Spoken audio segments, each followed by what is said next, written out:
I'm not sure what he wants, but for now, I'll answer the call from Bob. The next moment, Bob's loud voice came through the phone.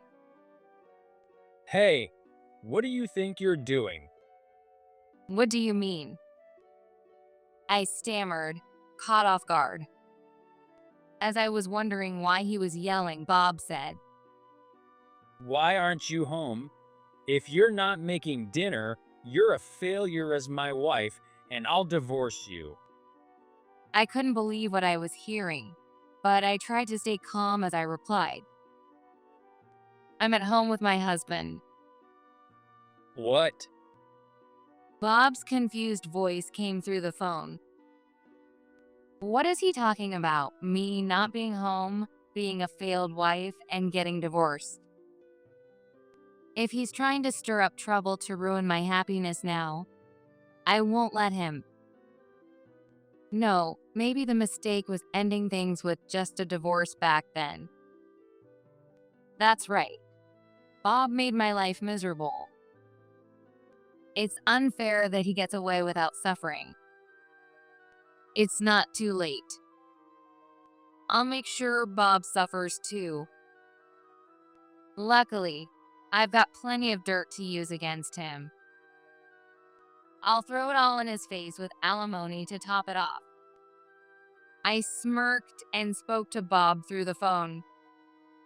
My name is Natalie Portman. I work as a bank teller at a local bank. I'm 33 years old and got married to my husband, Rich, just a month ago. You might think it's a bit late to get married, but there's a reason for that. Before marrying Rich, I was married to a man named Bob Hayward. But Bob was constantly cheating on and ignoring me. Who wouldn't lose all patience at that? Honestly, it all started because I misjudged Bob and ended up marrying him. That's how smooth he was with his words. Being a sales rep, he was more persuasive than most people. Anyway, the more we talked, the more I fell for Bob. By the way, we met at my bank. His company used our bank for their transactions. As a sales rep, Bob normally wouldn't visit the bank in person. But he said, our meeting was destined, and asked me out. This has to be fate. I think it was just a coincidence that I served you tea. The day we met, Bob had come by to drop off some documents for his company. Meanwhile, I'd been asked by my boss to bring out some tea. I just happened to be the closest one on my break. No way, it's fate. Why do you think so? Well, doesn't it sound more romantic if it's fate? I couldn't help but laugh out loud. It sounded like something a girl in love with love itself would say. But there was something pure about it that caught my attention. So I agreed to one date with Bob. But at the end of the date, he asked me for another, and I couldn't say no. Partly because he was persuasive, but mostly because I had fun. Before long, I was seriously dating Bob, and after a few years, we got married. But as soon as we got married, Bob's behavior changed drastically. He had been so kind, but suddenly became cold. Once we're married, I'd love to spend weekends cleaning and shopping together. What happened to that plan? On weekends, Bob would just lounge around in the living room. Hey, can you at least vacuum the floor? I'm tired from work, you know? Even after marriage, I didn't quit my job. So, I was just as tired from work as he was. And yet, Bob acted as if he was the only one working. But I also work full-time. Those unspoken words only built up in my heart. Just being around him made my frustration grow. I decided to talk to my best friend, Emily. Men are just like that, you know. Wait, really? Yeah, my husband's the same. He leaves all the housework to me. When I ask him to vacuum, he gives me a dirty look. If I ask him to go grocery shopping, he complains and makes excuses. And forget about cooking or laundry because he's awful at both. But somehow he still complains if the food isn't perfect. Emily spoke about her husband that way. I couldn't help but ask her, why did you marry someone like that? Of course, I wanted to ask myself the same question. As I was thinking that, Emily answered, Well, I guess when it really matters, he's the most reliable person I know. I couldn't say anything in response to that. Was Bob really reliable? Or was he just an unreliable man with nothing but talk? Those thoughts swirled inside me. Eventually, they boiled over. One day, I said to Bob, "You're all talk. Why don't you help out with the housework for once?" What did you just say?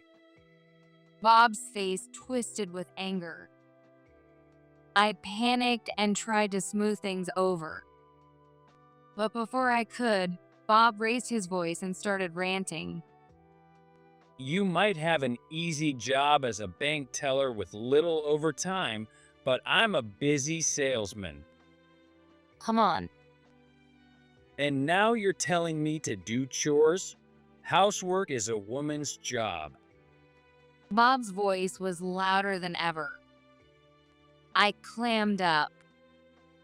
So, that's how Bob really felt that housework is a woman's duty. I felt all the strength drain out of me. Listen up. Cooking, cleaning, laundry, and shopping are all a wife's job. Don't forget it. Saying, "I'm leaving because this is annoying," Bob stormed out of the house. By the way, he came home very drunk at 1 a.m. "You're late. Where were you?" Shut up. It doesn't matter where I was. Don't act all high and mighty, wife. He threw his jacket on the floor and went straight to bed. With a sigh, I picked up his jacket. The moment I did, a faint scent of perfume wafted up. This smell. Women's perfume? Is he cheating? The thought made a surge of anger rise within me. I gripped Bob's jacket so tightly it felt like it might rip. "Don't you dare. Are you kidding me?" From that day on, my love for Bob started to fade fast. Every time he spoke to me, a little bit of affection vanished. It felt like blowing out a candle, one flame at a time. When Bob complained, one candle would go out. When he refused my requests, another one. Within a few months, there wasn't a trace of love left for Bob. Why did I marry someone like him? I kept asking myself that pointless question over and over. Then one day, Bob had to leave for his business trip. He'd be gone for a week. Don't slack off on the housework just because I'm not here.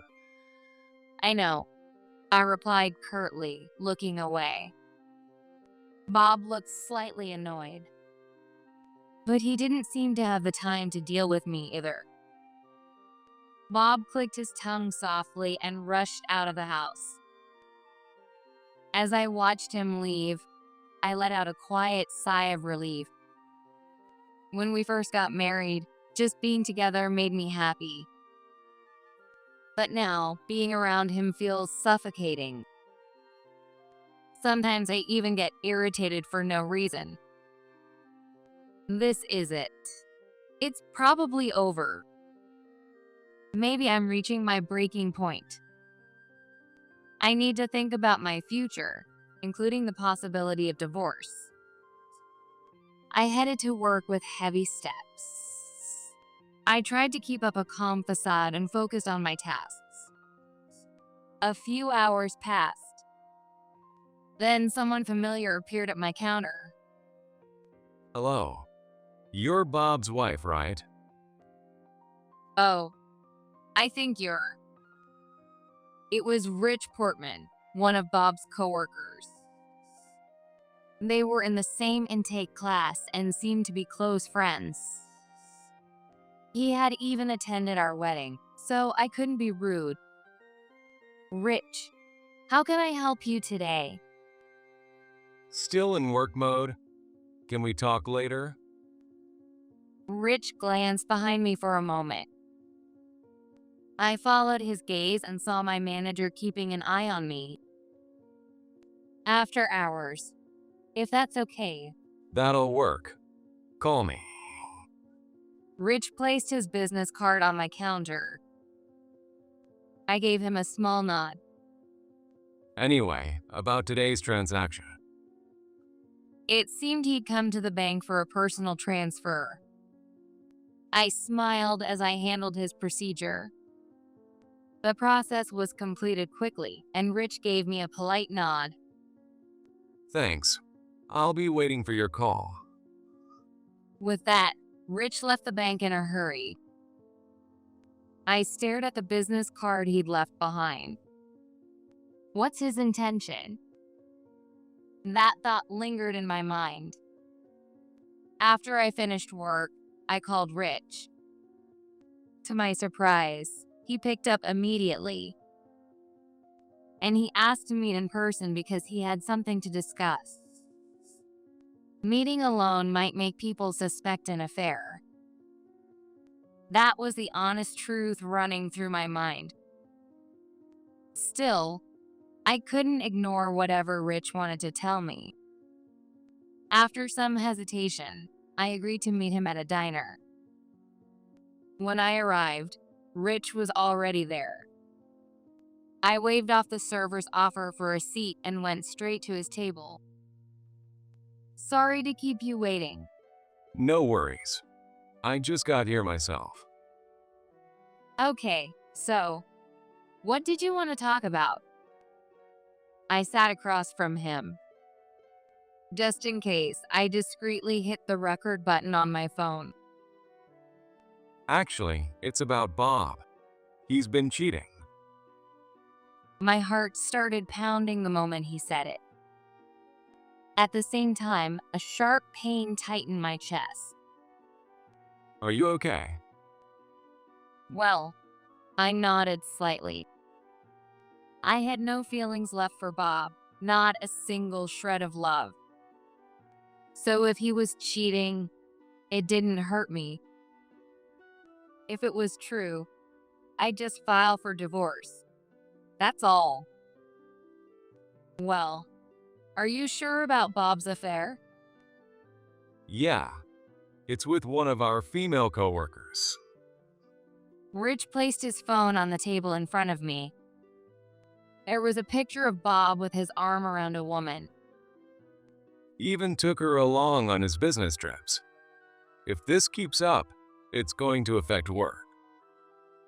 Is there anyone else at the company who knows about this? It's like an open secret. I think the only one clueless is Bob's boss. Rich let out a frustrated sigh. From his tone, it was clear that he was pretty fed up. And what do you want me to do about it? Could you hire someone to investigate Bob's behavior? With that evidence, I could finally divorce him. All I needed was proof of his infidelity. If I had proof, I could make sure the fallout didn't affect my job. Rich explained all this calmly. It sounded reasonable. But why wasn't he taking the initiative himself? Why can't you be the one to hire an investigator? Well, unless it's something like a security breach, affairs are private matters. Now that he mentioned it, that made sense. A wife could hire someone to investigate her husband without raising suspicion. Basically, if I gathered the evidence, the company could handle it discreetly. You don't have to show us the proof and just confront Bob about the affair. I'll take care of the rest. That's what Rich said. Honestly, it was exactly what I needed to hear. I already suspected Bob of cheating. All right, I'll gather the proof and divorce him. You don't have to go as far as divorce, though. No, I will, I stated firmly. After leaving the diner, I went straight to a private investigator's office. I hired them to investigate Bob, and I handed over the photo Rich had given me of the woman. Her name is Hazel Wilson. Please find proof of her affair with my husband. Since they already had her name and location, they said it wouldn't take long. And sure enough, within 2 weeks of my request, they had all the proof. After work, I picked up the investigation results and waited at home for Bob to return. If I filed for divorce, Bob, who was useless at housework, might try to refuse. No matter what he said, I was determined to stick to my decision.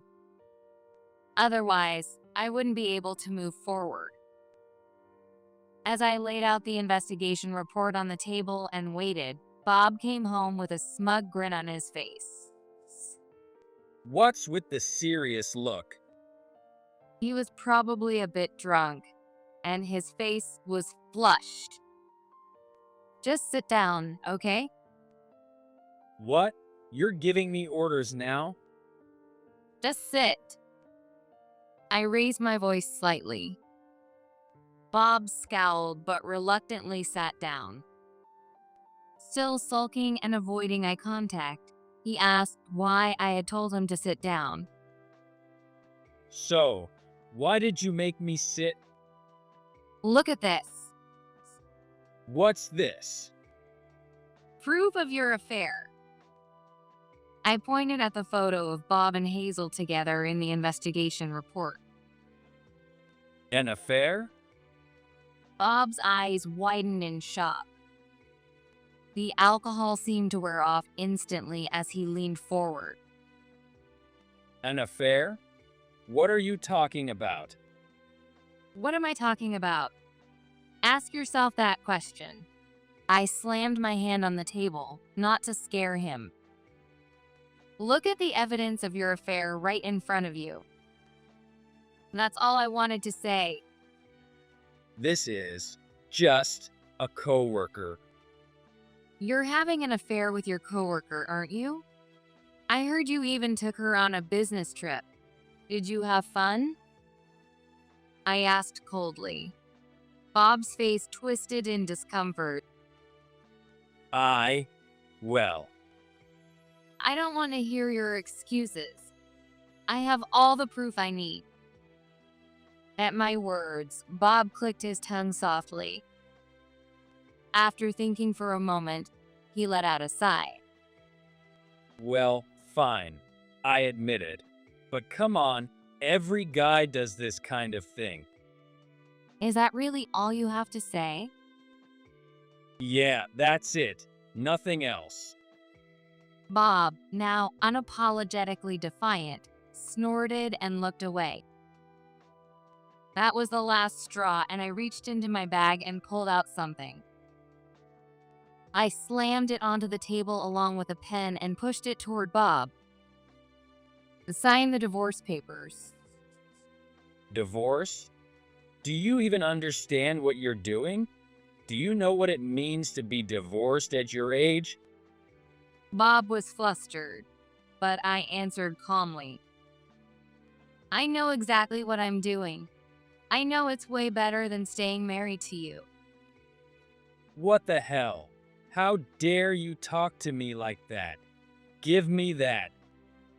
Bob snatched the pen from my hand, and under my watchful gaze, he started filling out the divorce papers.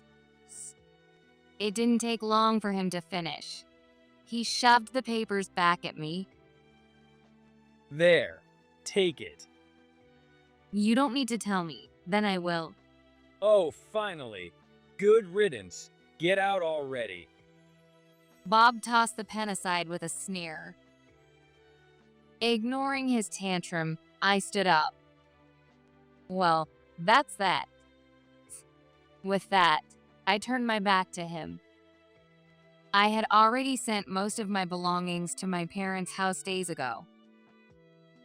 All that was left were my essentials. I only had enough clothes to fit into my suitcase. I grabbed the suitcase and walked out of the house. A year and a half passed. I filed the divorce papers immediately after getting Bob to sign them. However, I hadn't gotten around to settling the alimony issue yet. Right after I left, Bob was transferred to a regional branch in another state.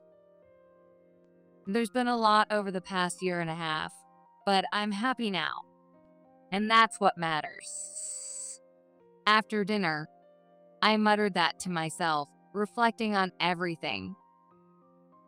Just then, my phone started ringing. Who could it be? At this hour? I checked the caller ID, and Bob's name popped up on the screen. Does he want to talk about alimony? I wasn't sure why he was calling, but for now, I decided to pick up. The next moment, Bob's loud voice blasted through the phone. Hey, what the hell are you doing? What do you mean? Caught off guard, I stammered. As I tried to figure out why he was so furious, Bob yelled again. Why aren't you at home?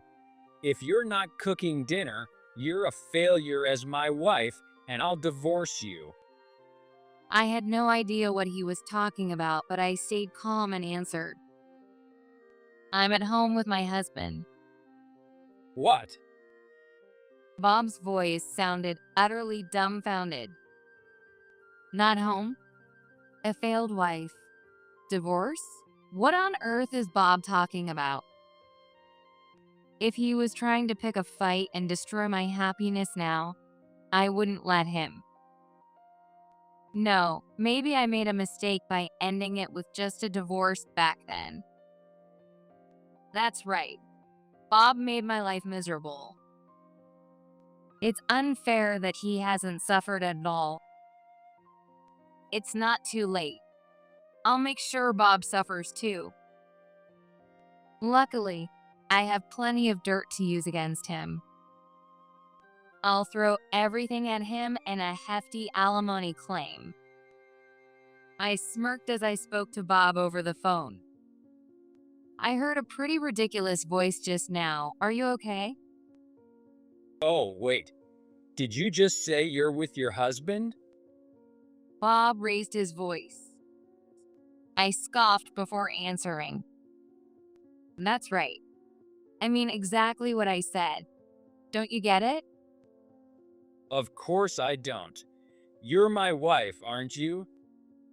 I winced at his words. Clenching my teeth, I shot back. What are you talking about? We got divorced. Divorced? Is that your excuse for cheating? Bob let out a smug laugh. The way he laughed was unbearably infuriating. Listen, we divorced a year and a half ago. You signed the divorce papers yourself. Oh, that. I already forgot about it. Bob let out another laugh, and I spoke sharply, unable to hide my irritation. I don't care if you forgot. As long as our divorce is final, you're nothing but a stranger to me. What did you say? If we're not married, we're just strangers. You really can't understand that? I let out a huff. That seemed to strike a nerve because his voice grew louder. Are you messing with me? Sure, I signed the divorce papers, but Bob began his tirade, insisting on his version of the story. Here's what he claimed. A year and a half ago, I confronted Bob with proof of his affair. After seeing the evidence, Bob admitted to it. Then, as I demanded, he signed the divorce papers. Up to that point, our stories matched. But here's where Bob's side took a turn. The day after I left the house, I called Rich. Rich, I've got proof of his affair. I've divorced him. Really? Then I'll handle things on my end. I didn't know exactly what Rich did. But I did know one thing. He reported our conflict to Bob's supervisor. As a result, Bob's boss confronted him, saying, I heard you had some trouble with your wife over an affair, and the other person involved was a coworker, right? By the way, Bob's boss was a woman named Olivia Jackson.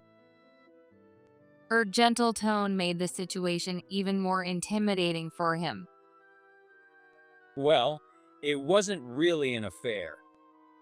It wasn't? Then what was it? Well, I mean, Bob couldn't answer. Of course, he couldn't because it really was an affair. In any case, workplace affairs are a serious issue. If his affair had been with someone outside the company, it might have been handled as a personal matter. But Bob's affair was with his coworker. This became an internal company issue. If word got out to clients, the company's reputation would undoubtedly take a hit. In the end, Olivia reported the issue to the company president. Naturally, the president was furious.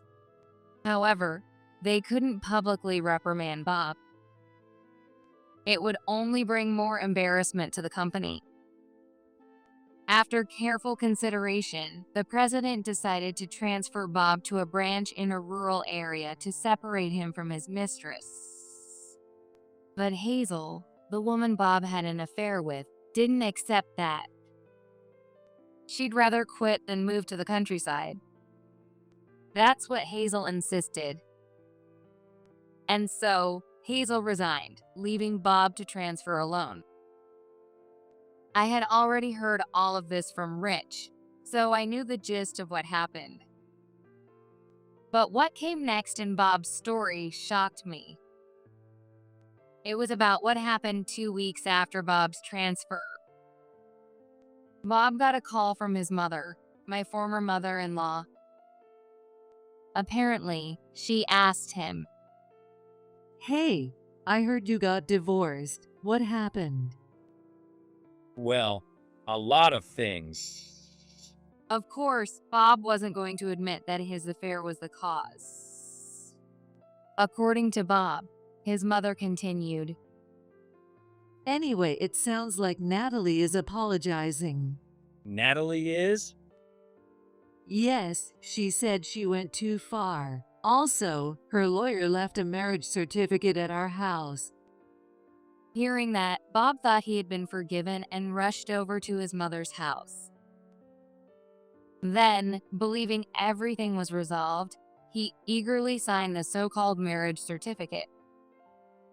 That's why we're remarried. What? Are you serious? What kind of made-up story is that? It's not made up. It's the truth. You were the one begging me in tears to remarry you. As if I'd ever do something like that.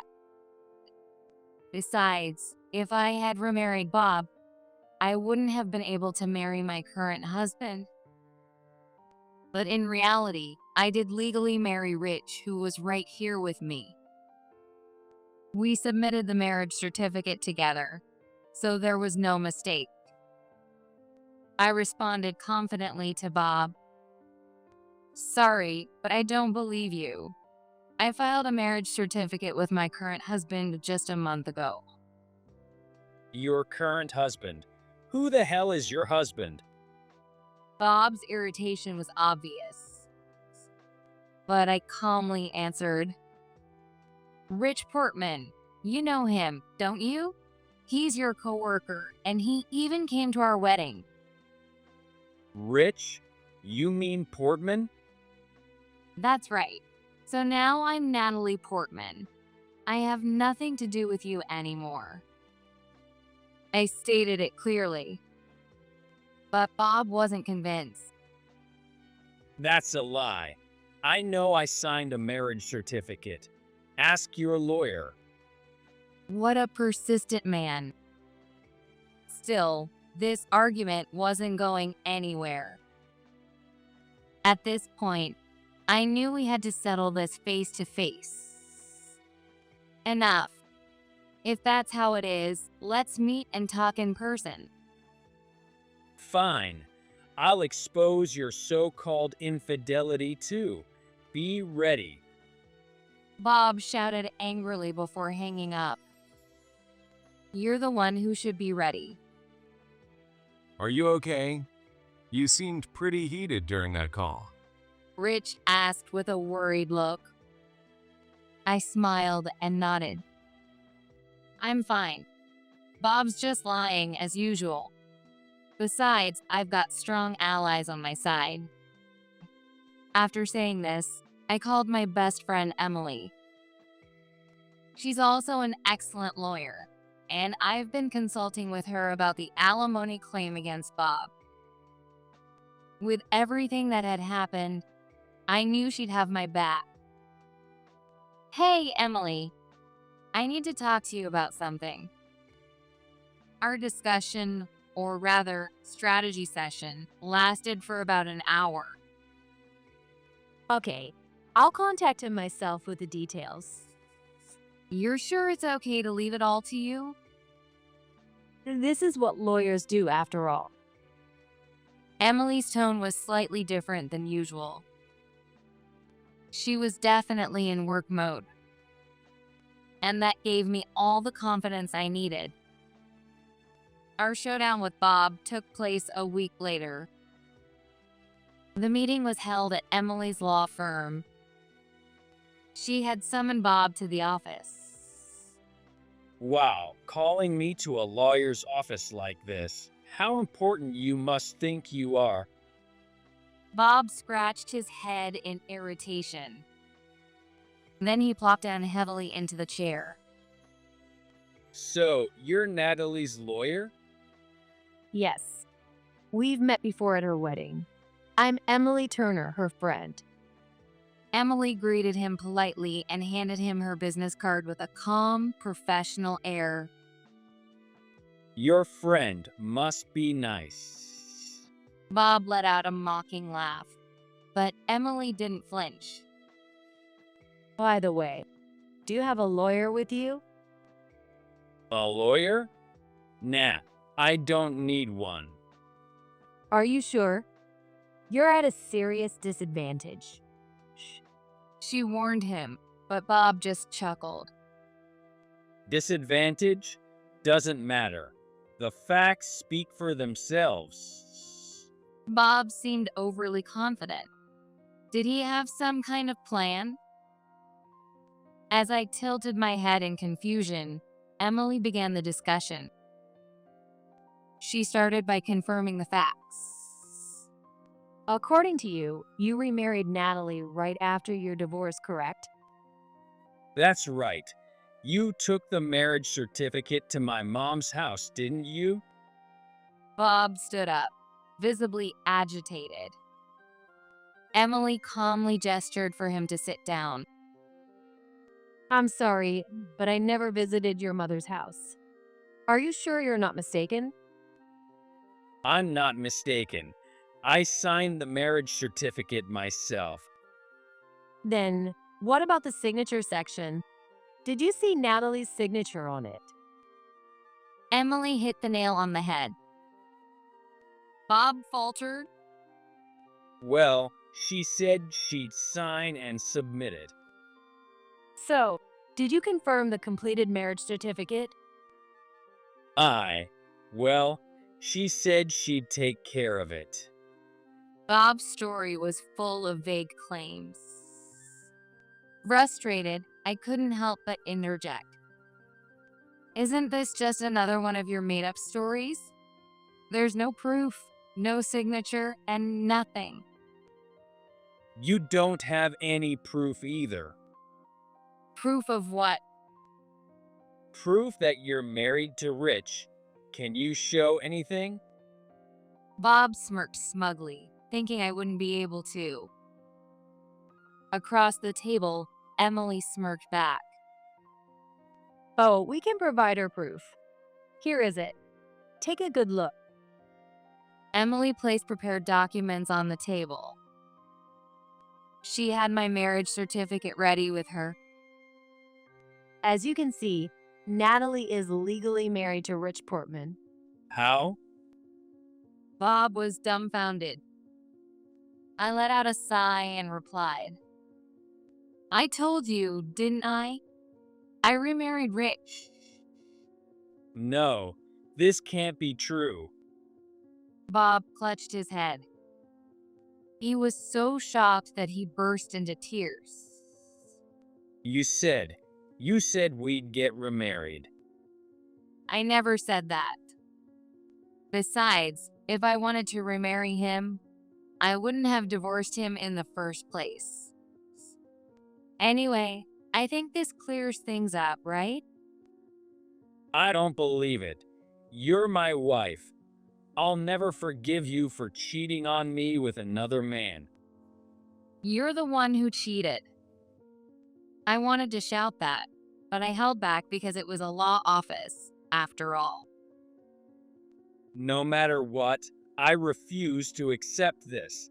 I signed that marriage certificate. Then show me your marriage certificate. If we were married, it should say so. Bob fell silent at my words. It was no surprise. We had solid evidence. And all the evidence was undeniably clear to anyone who saw it. It would be nearly impossible for him to refute this level of proof. It was obvious who was in the wrong at a glance. Bob was clearly cornered. But I didn't want him to give up so easily. After all, we still had more facts to present that would further back him into a corner. I wondered how he'd react when confronted with that truth. Just thinking about it made me chuckle. I watched Bob with a smirk as he slumped his shoulders. Before long, Bob lifted his head. Then he fixed his gaze on me and declared firmly, This was all your scheme, wasn't it? What are you talking about all of a sudden? Shut up. Don't speak. You tricked me, and I'm going to sue you for marriage fraud. Now he was accusing me of marriage fraud. I was dumbfounded by such a ridiculous claim. Even if someone were committing marriage fraud, there'd be more sophisticated ways to do it. Setting that aside, how should I proceed? I glanced at Emily. Emily let out a sigh. She was just as fed up with Bob's nonsense as I was. At this rate, we wouldn't get anywhere. I gave Emily a look, silently urging her to continue. All right, let's move on to the next topic. Enough. I'm done talking to you. I'm suing all of you. Emily nodded slightly at Bob's outburst. And she pulled out another document before continuing. You're free to sue, but could you listen to what we have to say first? What are you talking about? Your embezzlement. Embezzlement?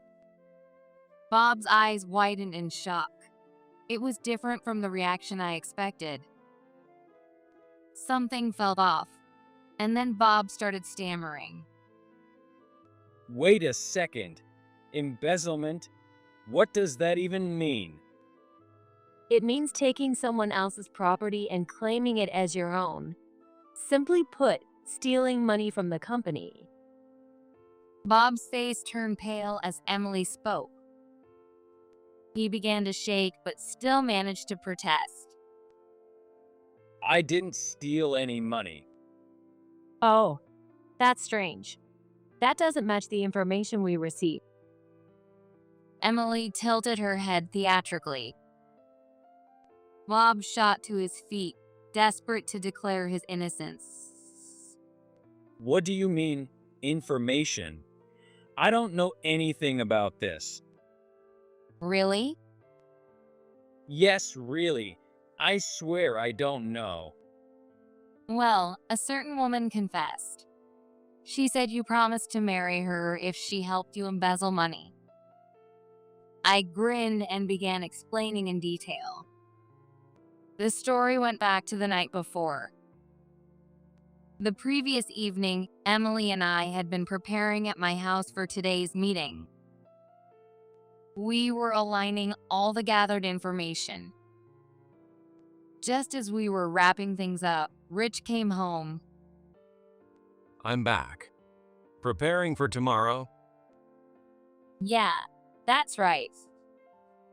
Got it. In that case, this might be helpful. Rich prefaced his story before sharing what happened at work that day. It happened when Rich was about to take his lunch break. Several employees rushed upstairs. Curious, Rich followed them. He found a commotion in the sales department manager's office. Peering inside, he saw Bob's supervisor, Olivia, being confronted by the company president. I'm so sorry. Bob made me do it. Olivia was in tears. Rich immediately realized the gravity of the situation. As Rich listened to their conversations, the details of the commotion became clearer. An employee in the accounting department noticed that embezzlement was occurring and reported it to the company president. Apparently, the perpetrator wasn't even trying to hide their methods. They were blatantly embezzling money. Naturally, it didn't take long for the president to figure out who was responsible. So, the president went straight to confront the culprit. That destination was Olivia's office. When the president pressed her, Olivia confessed to the embezzlement without hesitation and then made a shocking claim. She said that Bob had promised to marry her if she embezzled money. Ironically, Bob had taken the day off because he was too preoccupied with the situation involving me. Of course, the president tried to contact Bob, but they couldn't reach him. What? What's that supposed to mean? It means you're now a suspect who allegedly encouraged embezzlement. No, I didn't. I didn't do anything. Bob desperately denied it. But no one could be sure if he was telling the truth. According to Rich, Olivia was already being questioned by the police. At this point, no matter how much Bob denied it, he couldn't avoid being questioned by the authorities. Depending on the circumstances, he could even be arrested alongside Olivia. Of course, we'll be informing the police. Wait, no, it wasn't me. So, you had no connection with Olivia? When Emily asked, Bob fell silent. In that moment, something clicked in my mind. When Rich first told me about Bob's affair, he mentioned it was an open secret. But Rich had also said this. The only one unaware of it was Bob's supervisor. If that supervisor was Olivia, then the answer was obvious. Olivia must have been another one of Bob's mistresses, pretending not to know about his infidelity. By feigning ignorance, she could avoid discussing Bob's affair altogether. Plus, she even had Hazel, another mistress, who could act as a scapegoat if something went wrong. Olivia must have believed that nothing would ever come back to harm her. Then why did she commit such an obvious act of embezzlement, knowing it would be discovered? The answer was simple. It was to pressure Bob into marrying her. Once the embezzlement was discovered, someone was bound to ask her why she did it. All she had to do was answer. She was instructed to embezzle money in exchange for marriage. And the one who gave the instruction was Bob. Of course, she knew there was a risk of being caught. But if a settlement was reached, she might avoid arrest. However, she would still face social consequences. Especially Bob, he would face even harsher scrutiny as the alleged instigator. When that happened, who would benefit the most? At first, people might accuse Olivia of lying. But over time, public opinion would shift. Bob would be branded a villain. Isolated, he would seek support from someone. And who would be there in the same boat? She would be ready to be his sole ally. That must have been Olivia's plan all along. Of course, this was all just my theory. But I was 90% sure I was right. The reason I was so confident was the mysterious marriage certificate Bob had signed. If that certificate was in Olivia's possession, far fewer people would doubt her story. In short, it wasn't me who set Bob up. It was Olivia. If Olivia had calculated every move, there was nothing Bob could do now that would change anything. Sure, I could have told Bob that he might be a victim of Olivia's scheme. But I wasn't that kind-hearted. It was all Bob's own fault for cheating. I was just watching how things would play out. That was my form of revenge. This is turning out to be unexpectedly entertaining. Emily noticed my muttering, but Bob didn't. Later, Bob was formally accused of inciting Olivia to embezzle funds. Of course, he was called in by the police and interrogated day after day. To make matters worse, the case was even covered in local news, becoming a hot topic in town. At that point, Bob couldn't pretend everything was fine anymore. He lost his position at the company and ended up resigning voluntarily. Thanks to the media coverage, he couldn't find another job either. Meanwhile, Olivia never wavered from her claim that Bob had urged her to embezzle. On top of that, it was discovered that a marriage certificate with Olivia's name had been filed at the city office. To make things worse, handwriting analysis confirmed that the signature on the certificate was Bob's. At this point, almost no one doubted Olivia's story. It goes without saying that I laughed out loud when I heard the news. Watching Bob get cornered felt incredibly satisfying. But this one-sided saga eventually came to an end. The turning point was testimony from Bob's mother. She had mistakenly thought Olivia was my lawyer. In other words, Olivia had been pretending to be a lawyer. Once that fact spread, the narrative shifted drastically.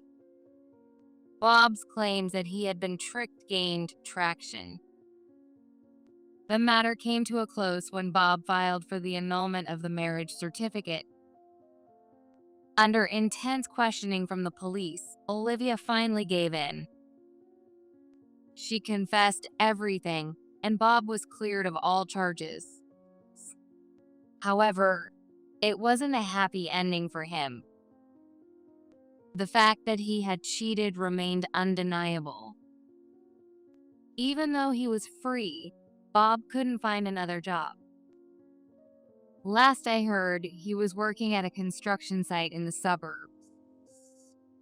As for Olivia, she ended up behind bars. According to Emily, she's likely facing a prison sentence.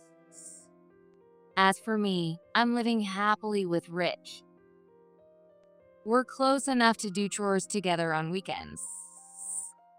Rich, grab that side. Got it. Leave it to me. Together, we carried the table out into the hallway. We were doing a major cleaning while rearranging the furniture. Okay, let's take a break. All right, I'll make some coffee. I headed to the kitchen. Just then, my phone rang, and it was Emily. Emily, what's up? Hey, mind if I and my husband stop by for a visit? Sure, but what's the occasion? It's sudden. When I asked, Emily hesitated for a moment. But she quickly answered in an upbeat tone. Well, I'm pregnant, so I wanted to share the happiness. Really? Congratulations. I'll be waiting. Hearing that my friend was expecting made me suddenly long for a child of my own. You can come to me too. With that said, I rubbed my tummy. It felt a little bigger than before. Maybe it's just happy weight. I loved how I could joke like this now. I silently wished that this happiness would last forever.